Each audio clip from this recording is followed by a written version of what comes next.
Welcome back to Gloved Up Garage. Well, as you can see, the Marauder's still up in the air. Not ready to get this one on the road just yet, but I'll update you guys on where we're at. So, as of now, I got a brand new brake booster, brand new master cylinder, bench bled this, and then bled the car 3 times. Did an ABS service bleed. Also, you can see the steering shaft down here. We went ahead and replaced that. And I put a new air pump in, air compressor for the rear air ride suspension, which is buried down in there.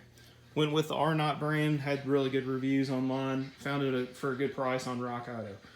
So, where we're at, brakes feel much better. At least I know at this point that everything up top is good. I'm still not seeing any leaks. I don't see any dry rot on the hoses. Calipers look like they're doing good so far. So, once we get it back on the ground, we'll do some test driving and see if it does get to feeling better. As of right now, it's hard for me to judge the pedal just because it's up in the air. The car's not moving. You know, there's a lot of stuff that goes in like that. So with all of the bleeding that I did, there should not be any air in the system at this point. Hopefully everything's worked its way out and the pedal will just continue to get improve over time. So going tomorrow to get tires for the vehicle. Went with Nitto brand Motivos. They had really good reviews online, 60,000 mile tire. I've had Nittos on one of my other Marauders that were more performance oriented. They were the 555, which is kind of a high performance tire.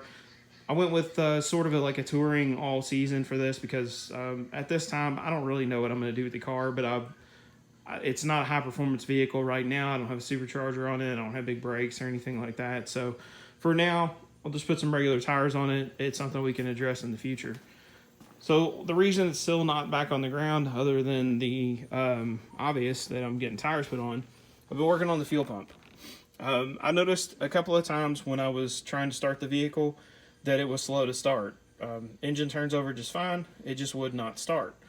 You know, you start to kind of go through your process of elimination, you're listening for the fuel pump to kick on, and I noticed the fuel pump was not coming on at all. So I went ahead and replaced the relay up front under the hood. Real cheap part, that didn't fix it. So I knew at that point, the only other thing it could be, besides the pump, is the fuel pump driver module. I went ahead and decided 100,000 miles on this car, I'll go ahead and put a pump on it. I'll do some upgrades while I'm at it. So I ordered a Aeromotive. This is their Stealth Series 340. It's a direct bolt in for this vehicle. The only thing that didn't work was the strainer that they sent with it. It doesn't orient the same way on the assembly. So you can see this is this would kind of be more towards the back of the vehicle. This would probably be up against the back of the fuel tank. The pump itself just bolts right into place. You do have to do you have to adapt it to the vehicle. Just clip off the wires. You don't have to use like self-sealing connectors here. I just went ahead and did it. A lot of people just use regular terminal butt connectors and they work just fine. So I'm waiting to get another strainer. I thought this one may work. I wasn't sure which one really came with it, but the universal one won't work, and I'm going to pick up the one specific to the Marauder tomorrow while I'm in town. Once I'm get done with that, I can go ahead and put the fuel pump back in, and I can show you guys how it goes in at that point. Right now, I'd have to crawl under the car and kind of show you where it's at. I might be able to see it. No, it's just too dark in there. Well, you can kind of see it.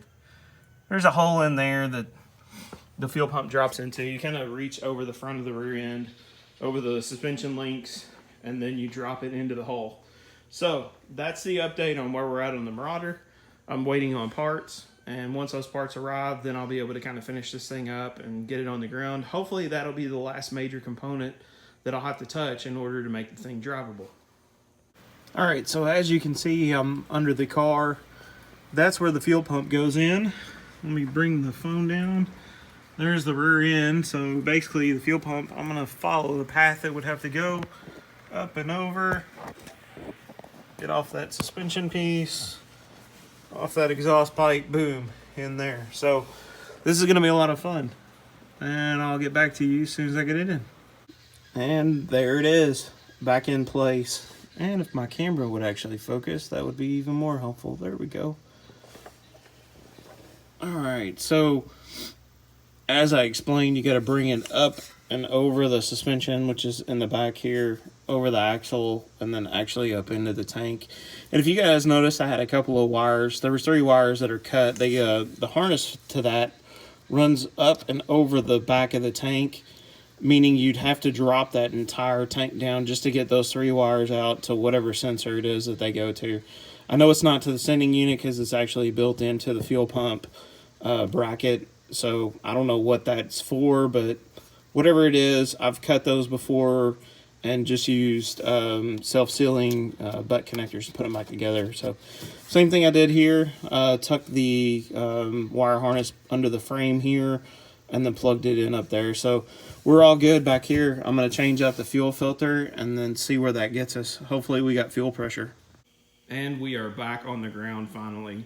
So the fuel pump fixed it.